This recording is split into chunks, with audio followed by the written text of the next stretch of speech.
Sahabat Surya, kisah legenda episode ini akan sedikit mengulas kisah sejarah Nyai Mas Ayu Gandasari atau Nyai Mas Ratna Gandasari atau juga Syarifah Fatimah Gandasari.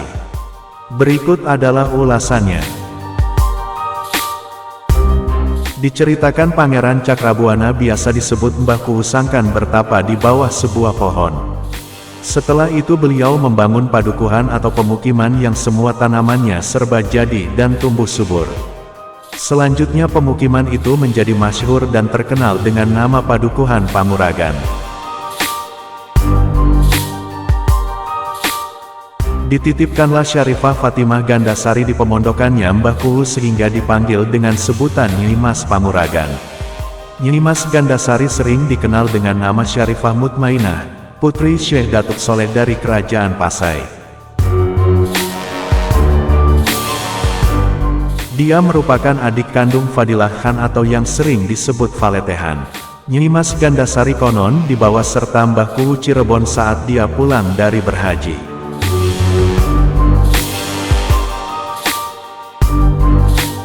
Gandasari diboyong dari Pasai ke Cirebon untuk menyelamatkannya dari sebuah wabah yang berbahaya di daerah asalnya.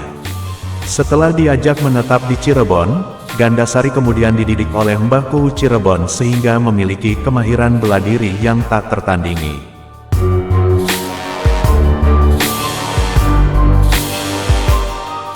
Selain memiliki kemahiran ilmu bela diri, Gandasari diceritakan sebagai perempuan yang cantik jelita, rupawan, molek dan lincah layaknya Sri Kandi dalam lakon pewayangan. Mbah Kuhu Cirebon juga mendidik Gandasari dengan ajaran agama Islam dengan mengirimnya ke pesantren Syekh Kuro di Karawang.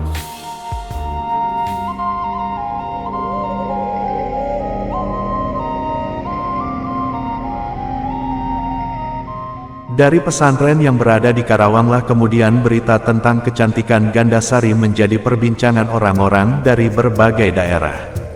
Banyak orang terutama para pembesar dari negeri seberang akhirnya ingin menikahi perempuan yang mempunyai keunggulan kanuragan, agama dan ayu itu. Di samping itu, Nyai Mas Pamuragan juga berguru kepada Kanjeng Sunan Jati. Setelah bayat syahadat, beliau belajar ilmu syariat, thariqat, hakikat, dan marifat. Di samping itu, Nyai Mas Pamuragan juga belajar ilmu bela diri, kanuragan dan kesaktian. Pada usia 15 tahun diberi wejangan oleh Sunan Gunung Jati, kamu adalah perempuan. Tapi kamu akan menjadi pendekar aulia. Nyai Mas Pamuragan sudah termasyhur dengan keperwiraan dan kesaktiannya.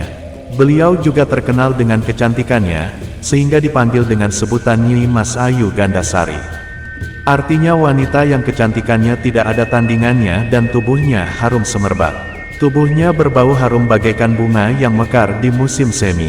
Setiap dia lewat maka keharumannya akan tercium dari kejauhan. Semuanya alami, bukan karena parfum atau minyak wangi.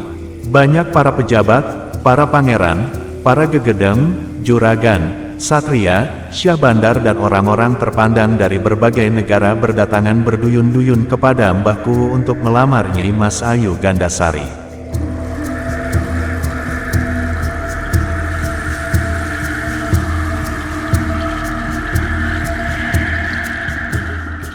Sambil menunggu jawaban, mereka membuat pemondokan di Cirebon.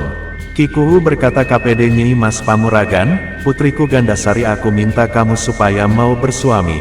Sudah waktunya menikah, mana yang kamu pilih salah seorang yang telah melamar. Ada demam, mantri, satria, bupati, dan para gegedeng. Ada juga para juragan dan para nakoda yang sedang menunggu di pondokannya masing-masing. Beritahulah kepada si bapak, siapa yang kamu senangi.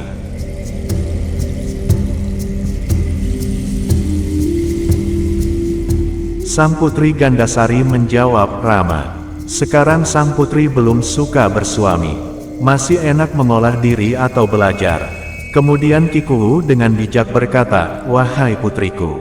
Tidak enak orang jadi kembang bibir. Disebut-sebut namanya oleh tiap orang. Jika engkau tidak segera menikah tentu dirusaklah duku Panguragan ini. Ratna Gandasari menjawab, baiklah Rama. Hamba mau bersuami dengan syarat bisa mengalahkan hamba. Melebihi kesaktian hamba, hamba akan mengabdi kepadanya walaupun dia orang melarat. Silahkan Rama adakan sayembara kepada orang-orang dari 25 negara. Siapa yang lebih dahulu menangkap saya, ia menjadi suami saya. Jika sekarang saya terima lamaran seseorang, tentu yang lain tidak akan terima. Dengan sayembara ini maka akan adil.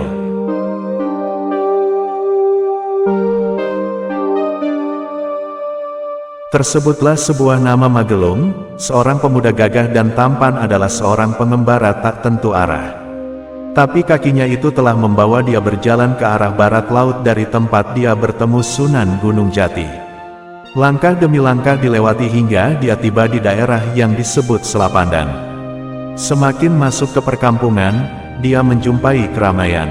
Orang-orang berkumpul seperti sedang menyaksikan sebuah pertunjukan, ternyata ada adu tanding digelar di tengah-tengah mereka.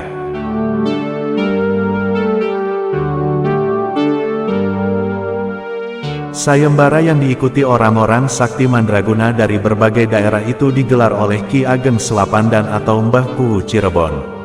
Orang-orang sakti tersebut bertarung, beradu kesaktian dengan seorang perempuan ayu jelita, Nyai Mas Gandasari. Meskipun perempuan, dia tak terkalahkan dalam sayembara tersebut. Dalam sayembara tersebut satu aturan siapapun yang bisa mengalahkan Gandasari akan dijadikan sebagai suaminya.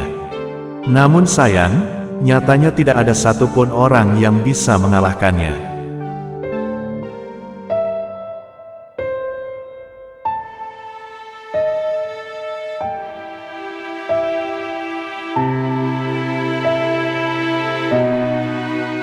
Setelah semua pembesar tidak ada yang bisa mengalahkan Gandasari.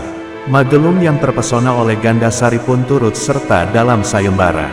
Setelah melalui pertandingan yang sengit, akhirnya Magelung mampu mengalahkan Gandasari. Namun entah mengapa, mengetahui ada orang yang bisa mengalahkannya, Gandasari seketika itu juga lari tunggang langgang, kemudian minta perlindungan ke arah daerah Gunung Jati. Melihat Gandasari berlari, Magelung pun mengejarnya. Sesampainya di daerah Gunung Jati, Gandasari menjumpai Sunan Gunung Jati. Dia pun bermaksud berlindung kepada sang Sunan dari kejaran Magelung. Magelung pun terkejut kembali bertemu dengan orang tua yang bisa memotong rambutnya. Magelung pun seolah lupa dengan tujuan awalnya datang ke tanah Jawa. Saat ditanya Sunan, dia menjawab ingin memperistri Gandasari. Dia merasa berhak mendapatkan Gandasari karena hanya dia yang bisa mengalahkan Nyai Mas Gandasari. Dan aturan sayembara menyebutkan bahwa yang menang atas Gandasarilah yang berhak mengawininya. Magelung benar-benar lupa tujuannya datang dari tanah seberang menuju tanah Jawa. Saat sosok guru sebagai tujuannya itu sudah berdiri di depannya, dia malah menginginkan seorang ayu jelita yang baru saja dikenalnya. Tapi sang Sunan begitu bijaksana, dia pun mempersilakan keduanya untuk menikah. Akan tetapi beliau berujar bahwa pernikahan yang patut bagi keduanya bukan pernikahan di dunia yang fana, melainkan pernikahan abadi di akhirat.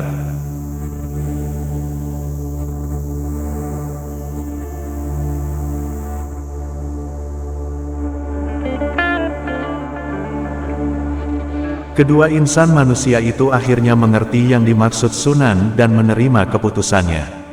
Magelung dan Gandasari menjadi suami istri tanpa melakukan hubungan jasmani.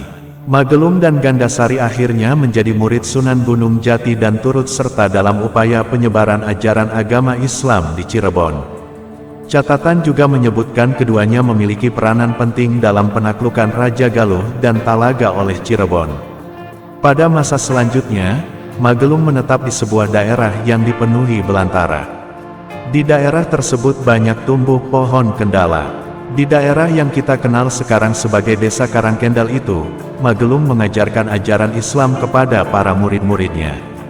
Sebagai seorang yang mengajarkan agama Islam, masyarakat kemudian menyematkan gelar Syekh kepada Magelung, hingga dia dikenal dengan nama Syekh Magelung. Sementara Gandasari dikenal dengan gelar kehormatan Nyai Mas. Sambil terus belajar dan berjuang menyebarkan Islam di Cirebon, Nyai Mas Gandasari mendiami daerah Selapandan yang sekarang dikenal sebagai Desa Panguragan.